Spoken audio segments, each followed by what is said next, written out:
ইসরায়েলকে কি দক্ষিণ আফ্রিকার মতো কোণঠাসা করা সম্ভব? গাজায় যুদ্ধ চলছে। এরই মধ্যে ইসরায়েল দিনে দিনে আন্তর্জাতিক বিচ্ছিন্নতার দিকে এগিয়ে যাচ্ছে বলে মনে হচ্ছে। এই পরিস্থিতিতে প্রশ্ন উঠেছে, ইসরায়েলের অবস্থা কি তবে দক্ষিণ আফ্রিকার মতো হচ্ছে, যেভাবে এক সময়ে রাজনৈতিক চাপ, অর্থনৈতিক, ক্রীড়া ও সাংস্কৃতিক বয়কটের সম্মিলিত চাপ প্রিটোরিয়াকে বর্ণবাদ ত্যাগ করতে বাধ্য করেছিল? ইসরায়েলও কি একইভাবে কোণঠাসা হবে? নাকি ইসরায়েলের প্রধানমন্ত্রী বেনিয়ামিন নেতানিয়াহুর ডানপন্থী সরকার সে দেশের আন্তর্জাতিক অবস্থানকে স্থায়ীভাবে ক্ষতিগ্রস্ত না করেই এই কূটনৈতিক ঝড়ের সম্মুখীন হতে পারবে, যাতে গাজা এবং অধিকৃত পশ্চিম তীরে ঘিরে তিনি তার লক্ষ্যে পৌঁছাতে পারেন? দুই সাবেক প্রধানমন্ত্রী এহুদ বারাক ও এহুদ ওলমার্ট কিন্তু ইতোমধ্যে মিস্টার নেতানিয়াহুর বিরুদ্ধে ইসরায়েলকে আন্তর্জাতিক স্তরে অস্পৃশ্য করে তোলার অভিযোগ তুলেছেন। প্রধানমন্ত্রী নেতানিয়াহু গ্রেফতার হওয়ার ঝুঁকি ছাড়াই ভ্রমণ করতে পারেন এমন দেশের সংখ্যা নাটকীয়ভাবে হ্রাস পেয়েছে। এর নেপথ্যে রয়েছে ইন্টারন্যাশনাল ক্রিমিনাল কোর্ট বা আন্তর্জাতিক অপরাধ আদালতের তরফে জারি করা পরোয়ানা। জাতিসংঘে ব্রিটেন, ফ্রান্স, অস্ট্রেলিয়া, বেলজিয়াম ও কানাডা সহ বেশ কয়েকটা দেশ ইতোমধ্যে জানিয়েছে তারা আগামী সপ্তাহে ফিলিস্তিনকে রাষ্ট্র হিসাবে স্বীকৃতি দেওয়ার পরিকল্পনা করছে। উপসাগরীয় দেশগুলো গত মঙ্গলবার কাতারে হামাস নেতাদের ওপর ইসরায়েলি আক্রমণের বিরুদ্ধে ক্ষোভ প্রকাশ করে প্রতিক্রিয়া জানিয়েছে। এই দেশগুলো একত্রিত হয়ে সমন্বিত প্রতিক্রিয়া জানাতে দোহায় বৈঠকও করছে। যে দেশগুলোর সঙ্গে ইসরায়েলের সম্পর্ক রয়েছে তাদের আরও একবার ভেবে দেখার জন্য অনুরোধও জানানো হয়েছে। প্রসঙ্গত, গ্রীষ্মে গাজায় অনাহারের চিত্র প্রকাশ্যে আসা, গাজা সিটি আক্রমণ এবং সেখানে সম্ভাব্য ধ্বংসের জন্য ইসরায়েলি সেনাবাহিনীর প্রস্তুতির মতো একাধিক কারণে আরও বেশি সংখ্যক ইউরোপীয় সরকার ইসরায়েলের প্রতি অসন্তোষ প্রকাশ করছে। নিছক বিবৃতি দিয়েই থেমে থাকেননি তারা। শুধু তাই নয়, বেনিয়ামিন নেতানিয়াহু সোমবার স্বীকার করেছেন যে ইসরায়েল বিশ্ব মঞ্চে এক ধরনের অর্থনৈতিক বিচ্ছিন্নতার মুখোমুখি হচ্ছে। জেরুজালেমে অর্থ মন্ত্রণালয়ের এক সম্মেলনে বক্তব্য রাখতে গিয়ে এই বিচ্ছিন্নতার জন্য তিনি বিদেশে ইসরায়েল সম্পর্কে নেতিবাচক প্রচারকে দায়ী করেন। এই পরিস্থিতি মোকাবিলা করার জন্য ইসরায়েলের প্রথাগত মিডিয়া এবং সামাজিক যোগাযোগ মাধ্যমে ইনফ্লুয়েন্স অপারেশন অর্থাৎ ইতিবাচক মনোভাব তৈরির অভিযানে বিনিয়োগ করা দরকার বলেও মন্তব্য করেছেন তিনি। ইসরায়েলের বিরুদ্ধে বেলজিয়ামের পদক্ষেপ। চলতি মাসের শুরুতে পশ্চিম তীরে অবৈধ ইহুদি বসতি থেকে আমদানির ওপর নিষেধাজ্ঞা জারি করেছিল বেলজিয়াম। ইসরায়েলি সংস্থাগুলোর সঙ্গে কেনাকাটা সংক্রান্ত নীতির পর্যালোচনার পরই এই সিদ্ধান্ত নেওয়া হয়। পাশাপাশি ওই অঞ্চলে বসবাসরত বেলজিয়ানদের কনসুলার সহায়তার ওপরও বিধিনিষেধ ঘোষণা করা হয়। পশ্চিম তীরে ইহুদি বসতি স্থাপনকারীদের বিরুদ্ধে ফিলিস্তিনিদের ওপর সহিংসার অভিযোগ তুলেছিল বেলজিয়াম। ইসরায়েলের দুই কট্টরপন্থী মন্ত্রী ইতামার বেন গভীর এবং বেজালেল স্মোট্রিচকে পার্সোনা নন গ্রাটা অবাঞ্ছিত বা অগ্রহণযোগ্য হিসাবে ঘোষণা করেছিল। ব্রিটেন ও ফ্রান্স সহ অন্যান্য দেশকেই এরই মধ্যে এই জাতীয় পদক্ষেপ নিতে দেখা গিয়েছে। প্রসঙ্গত, গত বছর বাইডেন প্রশাসন সহিংস বসতি স্থাপনকারীদের ওপর নিষেধাজ্ঞা জারি করলেও ডোনাল্ড ট্রাম্পের হোয়াইট হাউসে ফেরার পর প্রথম দিনই সেই নিষেধাজ্ঞা প্রত্যাহার করে নেওয়া হয়। বেলজিয়ামের ঘোষণার এক সপ্তাহ পর স্পেনও নিজেদের পদক্ষেপ ঘোষণা করে। বিদ্যমান ডি ফ্যাক্টো অস্ত্র নিষেধাজ্ঞাকে আইনে পরিণত করার পাশাপাশি আমদানির ওপর আংশিক নিষেধাজ্ঞা ঘোষণা করে তারা। শুধু তাই নয়, গাজায় গণহত্যা বা যুদ্ধাপরাধের সাথে জড়িত যে কারোর জন্য স্প্যানিশ ভূখণ্ডে প্রবেশ নিষিদ্ধ করে দেওয়া হয়। অস্ত্র বহনকারী ইসরায়েলগামী জাহাজ ও বিমানকে স্প্যানিশ বন্দরে নোঙর করা বা সে দেশের আকাশসীমায় প্রবেশ করার ক্ষেত্রেও নিষেধাজ্ঞা জারি করা হয়। ইসরায়েলের পররাষ্ট্র গিডিয়ন সার স্পেনের বিরুদ্ধে ইহুদি বিরোধী নীতিকে প্রাধান্য দেওয়ার অভিযোগ তুলেছেন। তিনি পাল্টা জানিয়েছেন, অস্ত্র বাণিজ্য নিষেধাজ্ঞার কারণে ইসরায়েলের চেয়ে বেশি ক্ষতি হবে স্পেনের। ইসরায়েলের জন্য উদ্বেগের কারণ। তবে ইসরায়েলের জন্য উদ্বেগের কারণ কিন্তু এখানেই থেমে নেই। অগাস্ট মাসে $2 ট্রিলিয়ন সার্বভৌম সম্পদের নরওয়েজিয়ান তহবিল ঘোষণা করে তাদের তালিকায় থাকা ইসরায়েল ভিত্তিক সংস্থাগুলোকে সরানো হবে। ওই মাসেরই মাঝামাঝি সময় পর্যন্ত 23টি কোম্পানিকে ছাঁটাই করা হয়েছিল এবং অর্থমন্ত্রী জেন্স স্টলটেনবার্গ বলেছিলেন এই তালিকা আরও বাড়তে পারে। এদিকে ইসরায়েলের সবচেয়ে বড় বাণিজ্যিক অংশীদার ইউরোপীয় ইউনিয়ন ইসরায়েলের ডানপন্থী মন্ত্রীদের ওপর নিষেধাজ্ঞা আরোপ এবং সে দেশের সঙ্গে কিছু বাণিজ্যিক চুক্তি আংশিকভাবে স্থগিত করার পরিকল্পনা করছে। 10 সেপ্টেম্বর স্টেট অব দ্য ইউনিয়নে দেওয়া ভাষণে ইউরোপীয় ইউনিয়নের প্রধান উর্সুলা ভন ডার লেয়েন বলেছিলেন যে গাজার ঘটনাগুলো বিশ্বের বিবেককে নাড়িয়ে দিয়েছে। পরের দিন ৩১৪ জন সাবেক ইউরোপীয় ডিপ্লোম্যাট এবং কর্মকর্তারা উর্সুলা ভন ডার লেয়েন এবং ইউরোপীয় ইউনিয়নের পররাষ্ট্রনীতি প্রধান কাজা কালাসকে চিঠি লিখে অ্যাসোসিয়েশন চুক্তি সম্পূর্ণরূপে স্থগিত করা সহ একাধিক কঠোর পদক্ষেপ নেওয়ার আবেদন জানিয়েছিলেন। কেন দক্ষিণ আফ্রিকার সঙ্গে তুলনা? এক সময় দক্ষিণ আফ্রিকায় থাকা শ্বেতাঙ্গ সংখ্যালঘুরা সেখানকার সংখ্যাগুরু কৃষ্ণাঙ্গদের বিরুদ্ধে বর্ণবিদ্বেষমূলক আচরণ করতেন।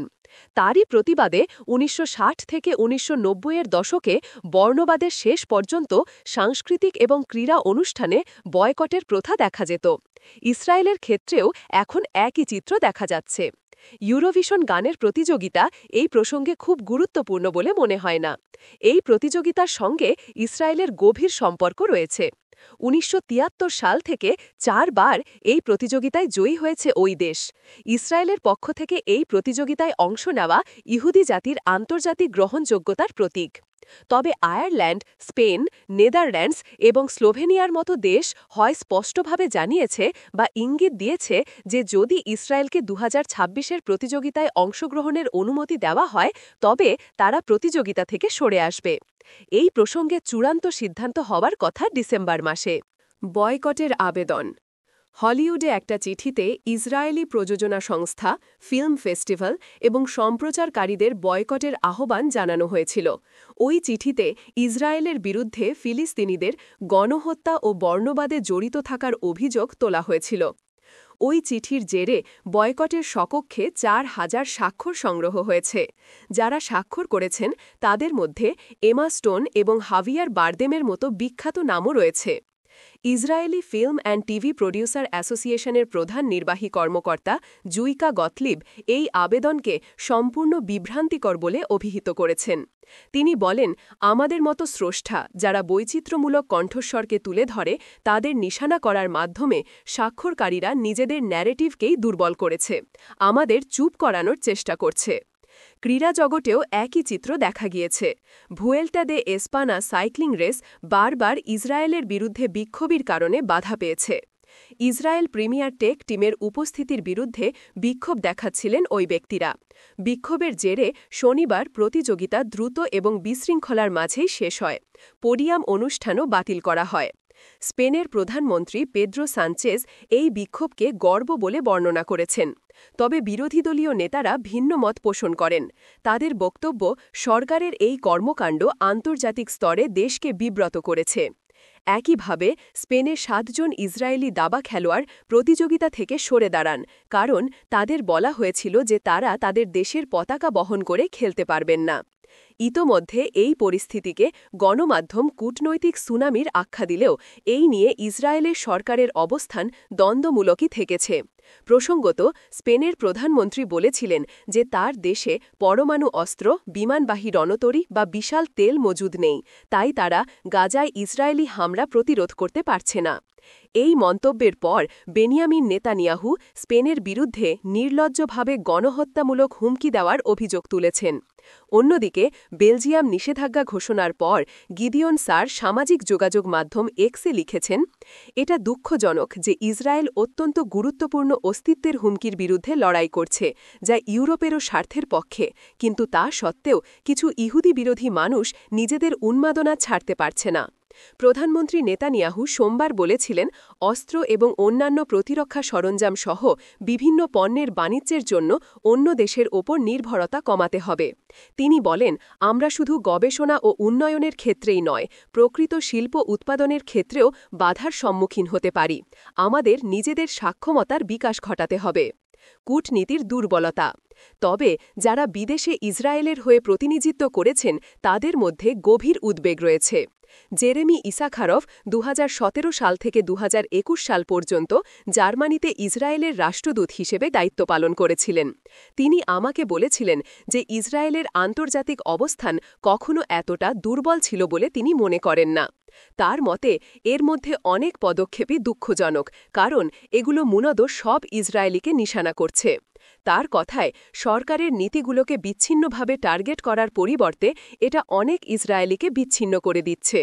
তিনি বিশ্বাস করেন যে ফিলিস্তিনকে একটা রাষ্ট্র হিসেবে স্বীকৃতি দেওয়ার মতো পদক্ষেপ লাভজনক নাও হতে পারে, কারণ এর ফলে স্মোট্রিচ এবং বেন গভিরের মতো ব্যক্তিদের শক্তি দেবে এবং পশ্চিম তীর নিয়ে তাদের যুক্তিকেও বল যোগাবে। তার এই আশঙ্কা সত্ত্বেও এই সাবেক রাষ্ট্রদূত বিশ্বাস করেন না যে ইসরায়েলের কূটনৈতিক বিচ্ছিন্নতা অপরিবর্তনীয়।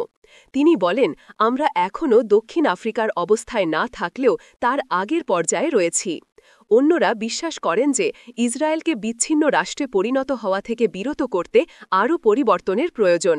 আর এক সাবেক ডিপ্লোম্যাট ইলান বারুজকামাকে বলেন, বিশ্বে আমাদের স্থানকে পুনরুদ্ধার করতে হবে, যাতে জ্ঞান ফিরে আসে সেই ব্যবস্থা করতে হবে। বর্ণবাদের অবসানের 10 বছর পরে মিস্টার বারুজ দক্ষিণ আফ্রিকায় ইসরায়েলের রাষ্ট্রদূত ছিলেন। ওই পদ থেকে 2011 সালে ইস্তফা দেন তিনি। সে সময় তিনি জানিয়েছিলেন তিনি আর ইসরায়েলের দখলদারিত্বমূলক পদক্ষেপের পক্ষে কথা বলতে পারবেন না। অবসর গ্রহণের পর থেকে তিনি ইসরায়েলের সরকারের কট্টর সমালোচক এবং দ্বিরাষ্ট্র সমর্থক। তিনি মনে করেন ইসরায়েলের ওপর আরোপ করা রাষ্ট্রান্বিক বিধিনিষেধ গুরুত্বপূর্ণ। এভাবেই দক্ষিণ আফ্রিকাকে বাধ্য করা হয়েছিল, তিনি বলেছিলেন। যুক্তরাষ্ট্রের সমর্থন। মিস্টার বারুচের কথায় আমি বলবো যে ইউরোপীয়রা যেভাবে ইসরায়েলের ওপর চাপ প্রয়োগ করছে তাকে স্বাগত জানানো উচিত। তিনি বলেন, যদি প্রয়োজন হয় এর মধ্যে ভিসা ব্যবস্থায় পরিবর্তন এবং সাংস্কৃতিক বয়কটকেও অন্তর্ভুক্ত করা উচিত।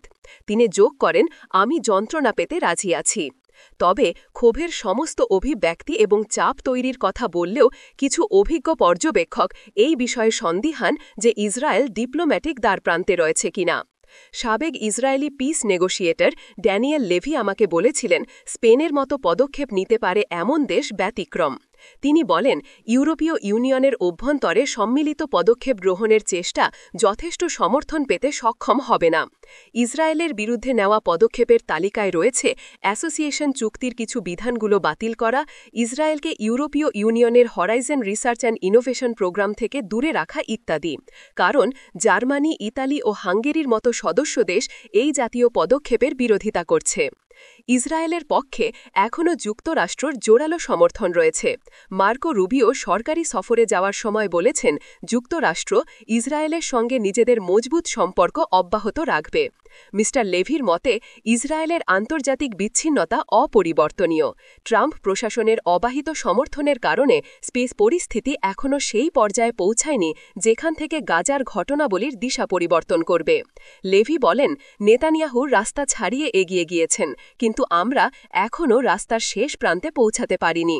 গ্রন্থনা অধ্যক্ষ মহসিন আলী আঙুর, সম্পাদক ও প্রকাশক মুজিবনগর খবর.com, মেহেরপুর।